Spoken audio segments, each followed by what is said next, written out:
26ஆம் சங்கீதம். தாவீதின் சங்கீதம். கர்த்தாவே, என்னை நியாயம் விசாரியும். நான் என் உத்தமத்திலே நடக்கிறேன்.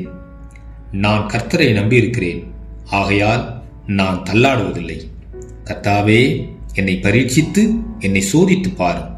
என் உள்ளந்திரியங்களையும் என் இருதயத்தையும் புடமிட்டு பாரும்.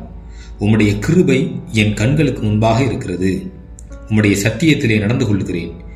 வீணரோடே நான் உட்காருவதில்லை, வஞ்சகரிடத்தில் நான் சேருவதில்லை. பொல்லாதவர்களின் கூட்டத்தை பகைக்கிறேன், துன்மார்க்கரோடே உட்காரேன். கர்த்தாவே, என் துதியின் சத்தத்தை துணிக்க பண்ணி உம்முடைய அதிசயங்களையெல்லாம் விவரிப்பதற்காக நான் குற்றமில்லாமையிலே என் கைகளை கழுவி உம்முடைய பீடத்தை சுற்றி வருகிறேன்.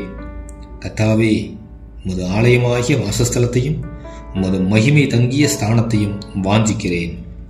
என் ஆத்துமாவை பாவிகளோடும் என் ஜீவனை இரத்த பிரியரோடும் கூட ஆறிக்கொள்ளாதேயும். அவர்கள் கைகளிலே தீவினை இருக்கிறது, அவர்கள் வலதுகை பரிதானங்களால் நிறைந்திருக்கிறது. நானோ என் உத்தமத்தில் நடப்பேன். என்னை மீட்டுக்கொண்டு என் மேல் இரக்கமாயிரும். என் கால் செம்மையான இடத்திலே நிற்கிறது. சபைகளிலே நான் கர்த்தரை துதிப்பேன்.